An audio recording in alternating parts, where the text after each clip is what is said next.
Hello developers, welcome to this playlist where we'll explore the YouTube IFrame JavaScript API, one of the most powerful tools for building custom video experiences on the web.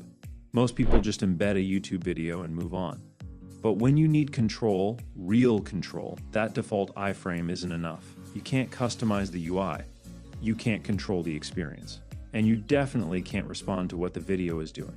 That's where the YouTube IFrame API comes in. This API lets you take full control of a YouTube video using JavaScript. You can build your own UI, play, pause, mute, and seek, change playback speed, and even listen for events when the video starts, stops, or finishes. In this playlist, we'll build a complete custom YouTube player, step by step. You'll learn not just what the API can do, but how to actually use it in real-world projects. We'll cover everything, from setting up the player, to building fully synced controls, and polishing the experience with keyboard shortcuts and full screen mode. Each part of this playlist will focus on one section of the logic, so you can follow along at your own pace or jump straight to what you need.